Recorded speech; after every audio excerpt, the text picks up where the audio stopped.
எல்லோருக்கும் வணக்கம். இந்த வீடியோல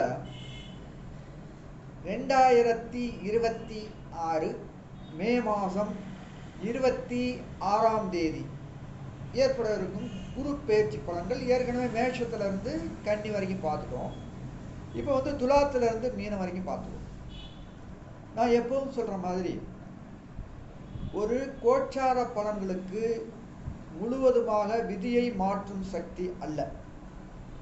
உங்களுடைய ஜாதகத்தில் நடப்பு தசாபுத்திகளுக்கு ஏற்பட்டால் இந்த கோச்சார பலன்கள் ஒரு அதிகமாகவோ குறைவாகவோ பலன்களை செய்யும். இதை ஏன் நான் சொல்கிறேன் அப்படின்னு கேட்டிங்கன்னா, இப்போ ஒரு 60 வயசு உள்ளவங்க இந்த வீடியோவை பார்க்குறீங்க. 5வது 6 5 12 60ங்கிறப்ப 5வது தடவை அந்த குரு பயிற்சியை பார்த்துருப்பீங்க. உச்ச குரு பிரமாதமாக இருக்கும், கோடியில் கொட்டும் அப்படின்னா நடக்கவே நடக்காது. ஏன்னா இப்போ சமூக வலைதளத்தில் மீனராசிக்காரர்களுக்கு செல்வத்தில் பரலனும் கோடியில் கொட்டும் அப்படி இப்படின்னு சொல்லிகிட்டே இருப்பாங்க. என்னுடைய கருத்து அது கண்டிப்பாக நடக்காது. ஏன்னா ஜோதிடமே ஒரு நம்பிக்கையை ஏற்படுத்துறதுக்கு தான். அதுக்காண்டி பொய்யா சொன்னோம்னு வச்சுங்க, அதை நீங்கள் பார்த்துட்டு கொஞ்ச நாளில் நடக்கலைன்னா என்ன பண்ணுவீங்க? ஜோதிடத்து மேலே நம்பிக்கை போயிடும். ஆக அதனால தான் நான் என்ன சொல்கிறேன்னா, கோச்சார பலன்களுக்கு தலைகீழாக விதியை மாற்றும் சக்தி கிடையாது. உங்கள் ஜாதகத்தில் இப்போ நடக்கிற தசாபுத்திகள் தான் உங்கள் வாழ்க்கையை மாற்றுமே தவிர, ஒரு குரு பயிற்சி பலன்கள் தனியாக வந்ததும் உடனே நீங்கள் பெரிய ஆளாக வந்துடுவீங்கிறது போய். உங்களுடைய இப்போ நல்ல பலன்களாக இருக்கட்டும் தீய பலன்களாக இருக்கட்டும் அதிகப்படுத்துமா குறைக்குமா அப்படிங்கிறது தான் கோச்சாரம். அதுலேயும் உங்களுக்கு இப்போ குரு தசை, குரு புத்தி, குரு அந்தரம் ஏதோ ஒன்று நடக்கணும். நடந்தால் தான் இந்த பலன்கள் முழுமையாக உங்களுக்கு வேலை செய்யும். இல்லைன்னா ஒரு 20% தான் உங்களுக்கு இந்த பலன்கள் வேலை செய்யும். அதனால உங்களுடைய ஜாதகத்தோடு இணைவாக இந்த கோச்சாரங்களை பார்த்தா தான் இது உங்களுக்கு நம்பிக்கையாகவும் இருக்கும், கரெக்டாகவும் இருக்குமே தவிர, தனியாக கோச்சார பலன்கள் மீனராசிக்காரர்களுக்கு குரு உச்சமாக போகிறாரு உங்களுக்கு கோடியாக கொட்டும் அப்படிங்கிறத நீங்கள் நம்பாது. இப்போ ஏற்கனவே நம்ம பார்த்துட்டோம். மேஷத்திலிருந்து கன்னி வரைக்கும் பார்த்துட்டோம். இப்போ துலாத்திலிருந்து பார்ப்போம். இப்போ துலாராசிக்காரர்களுக்கு இவ்வளோ நாளாக 9ல் இருந்த குரு இப்போ 10ஆம் இடத்துக்கு வர போகிறாரு. 10ல் போய் உங்களுக்கு 6 உச்சமாக வர்றது கொஞ்சம் தொழில் விஷயங்களில் சின்ன சின்ன பிரச்சனைகளை லைட்டாக கொடுக்கும். ஏன்னா 10ல் உச்சமாகக்கூடாது. இப்போ பொதுவாக 6 உச்சமாகவே எதிரி தொந்தரவுகளோ நோய்களோ போட்டி பொறாமைகளோ ஏற்படும் அப்படிங்கிறது ஒரு பொதுவான விதி. இந்த இடத்துல உங்களுக்கு குரு தசையெல்லாம் நடந்துச்சுன்னா இந்த பலன்கள் அதிகமாக இருக்கும், குரு தசையோ குரு புத்தியோ. அதனால தொழில் விஷயங்களில் கவனமாக இருக்கணும். இப்போ எவ்வளோ கஷ்டம் வந்தாலும் இப்போ நீங்கள் இருக்கிற தொழிலே இருந்துக்கிட்டு இருக்கணும். இப்போ புதுசாக போய் நான் ஏதாவது தொழில் ஆரம்பிக்க போகிறேன் அப்படிங்கிற மாதிரி ஐடியா வச்சுருந்தீங்கன்னா கண்டிப்பாக தவிர்க்கிறது ரொம்ப நல்லது. இப்போ உங்களுக்கு என்ன ஆகும் அப்படின்னா, 10ஆம் இடத்துலேருந்து 2ஆம் இடத்தை பார்ப்பேன். 2ஆம் இடம் அப்படிங்கிறது குடும்பத்தில் தேவையில்லாமல் சின்ன சின்ன பிரச்சனைகள், ஃபைனான்ஸ் டிரான்சாக்ஷன்லாம் கொஞ்சம் ஜாக்கிரதையாக இருக்கணும். யாருக்கும் கொடுக்கல் வாங்கல் இந்த டைமிங்லாம் வச்சுக்காதீங்க. கொடுத்தீங்கன்னா திருப்பி வராது, கேட்டிங்கன்னா சண்டைக்கு வருவாங்க. அந்த மாதிரி பிரச்சனைகள் இருக்கிறதுனால நீங்கள் கொடுக்காமல் இருக்கிறது ரொம்ப ரொம்ப ரொம்ப நல்லது. அது மாதிரி இடம் வீடு சம்மந்தப்பட்ட விஷயங்களில் சின்ன சின்ன பிரச்சனைகள் லைட்டாக கொடுக்கும். அது கொஞ்சம் பார்த்துக்கணும். 6 உச்சமாகி 6ஆம் இடத்தை பார்க்கறது ஒரு வகையில் உடல்நிலையில் கொஞ்சம் கவனமாக இருக்கணும்.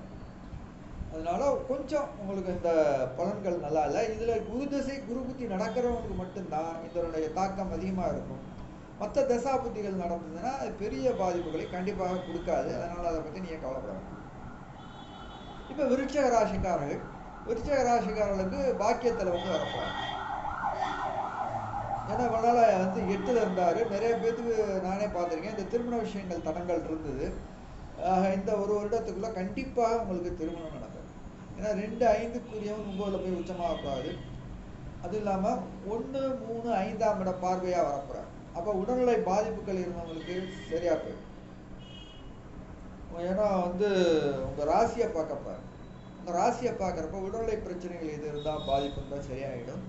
நிறையா நகை வாங்கலாம், நீங்கள் எடுக்கிற முயற்சியெல்லாம் ஜெயிக்கும். இடமாற்றம் பண்ணணும்னா பண்ணிக்கோங்க. அது மாதிரி குழந்தை பாக்கியம் இல்லாதவங்களுக்கு குழந்தை பாக்கியம் கிடைக்கும். திருமணமும் நல்லபடியாக நடக்கும். உங்களுக்கு முழு யோக அமைப்புகளில் வருது. ஏன்னா உங்களுக்கு உங்கள் ராசிக்கு 2க்கும் 5க்குரியவன் உச்சமாக வர்றது பெரிய யோகம். அதையும் தாண்டி இப்போ உங்களுக்கு குருதசை குரு புத்தி நடந்ததுன்னா இந்த பலன்கள் மிக அற்புதமாக மிக வேகமாகவும் நிறையா இப்போ காசு பணம் புழக்கங்கள் அப்படிங்கிற மாதிரியும் இப்போ இருக்கும். ஆக ஃபஸ்ட்டு என்ன சொல்லணும்னா அவங்களுக்கு திருமணம் நடக்கும், குழந்தை பாக்கியம் ஏற்படும், உடல்நிலை பாதிப்புகள் இருந்தால் சரியாக போயிடும். டோட்டலாக அவங்களுக்கு இப்போ வந்து நல்ல பலன்கள் ஆரம்பிக்க போகுது. இப்போ இந்த டைமிங்கில் திருமணத்தை முடிச்சுக்கிறது ரொம்ப ரொம்ப ரொம்ப நல்லது. இப்போ அடுத்தது தனுஷ ராசிக்காரர்களுக்கு இவ்வளோ நாள் 7ஆம் இடத்துல இருந்த குரு இப்போ 8ஆம் இடத்துக்கு வரப்போறாரு. லக்னாதிபதி 8லேருந்து உச்சமாகிறது ஒரு வகையில் நன்மையாக இருந்தாலும் சின்ன தடங்கல்கள் கொடுக்கும். உடல்நிலையில் கொஞ்சம் கவனமாக இருக்கணும். இடம் வீடு சம்பந்தப்பட்ட விஷயங்கள்ல, அதாவது மாற்றுறது போகிறது அந்த விஷயங்கள்ல கொஞ்சம் கவனமாக இருங்க. மற்றபடி உங்களுக்கு 12-2-4 பார்க்க போகிறார். 12ஆம் இடம் அயன சயன சுகஸ்தானம், அதனால வந்து விரயங்களை வந்து குறைக்கும். 2ஆம் இடத்தை பார்க்க போகிறாரு, அதனால ஃபைனான்ஸ் டைட் வராது, காசு பணம் புழக்கங்கள்லாம் நல்லா தான் இருக்கும். இந்த இடம் வீடு கட்டுற விஷயங்கள்ல மட்டும் கொஞ்சம் எச்சரிக்கையாக எந்த வேலைகளையும் செய்யும்.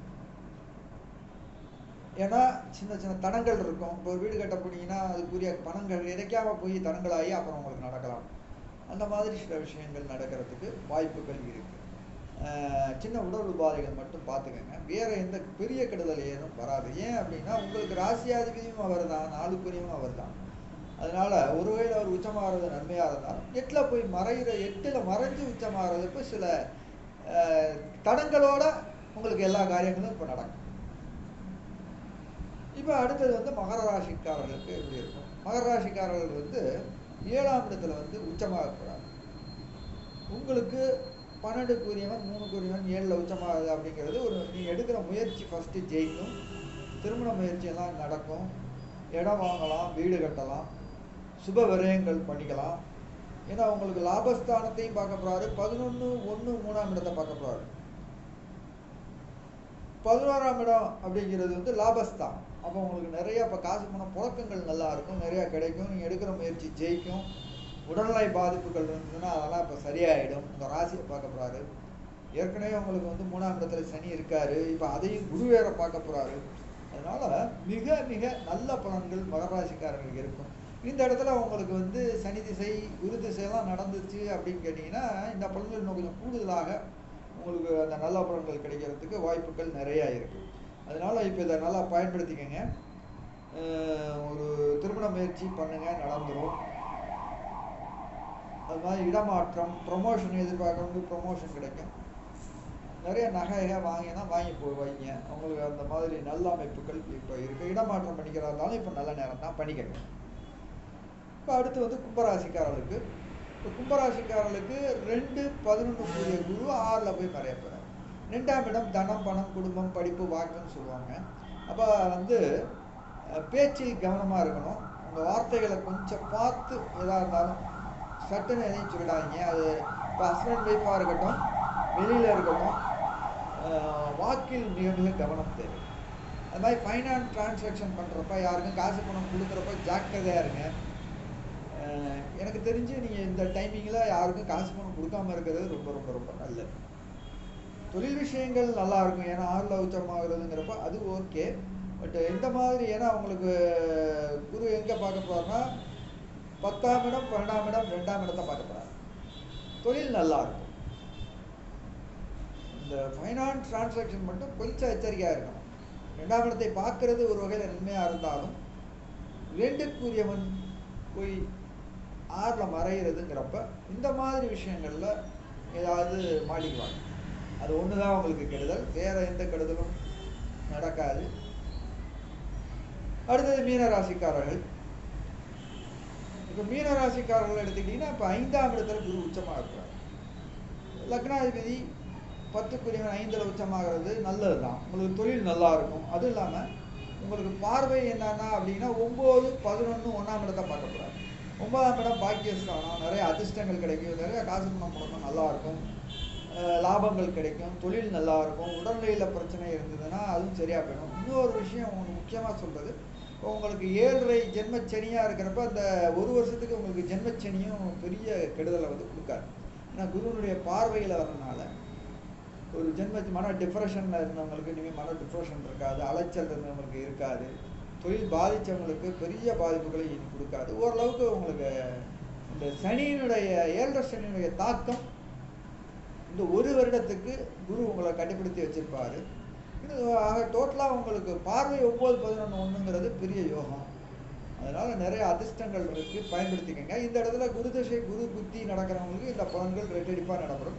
மற்றவங்களுக்கு ஒரு 20% தான் நடக்கும். இருந்தாலும் மீனராசிக்காரர்களுக்கு மிக மிக நல்ல பலன்கள் தான். நான் மேலே சொன்ன மாதிரி இந்த பொது பலன்கள் அப்படி பொது பலன்களாக தான் எடுத்துக்கணுமே தவிர இதை வச்சுட்டு நமக்கு தலைகீழ வாழ்க்கை மாறப்போகுது அப்படிங்கிற கற்பனை வேண்டாம். யார் எது சொல்லியிருந்தாலும் கூட அது நன்மையான பலன்களாக இருந்தாலும் தீமையான பலன்களாக இருந்தாலும் உங்கள் இறுதியாக ஜாதகம் தான் முடிவு பண்ணுமே தவிர கோச்சாரம் அல்ல. இது என்னுடைய கருத்து, அனுபவ கருத்து, என்னுடைய 32 வருட அனுபவ கருத்து இருந்தால்.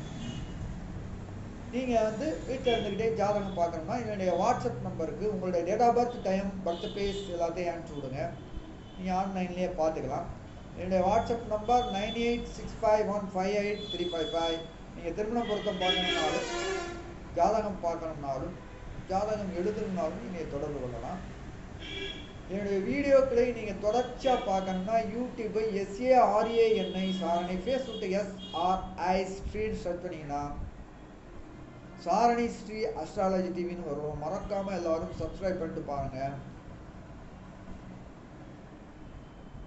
என்னுடைய வாட்ஸ்அப் நம்பர் 9865158355. மற்றொரு வீடியோவில் நான் சந்திக்கிறேன். நன்றி, வணக்கம்.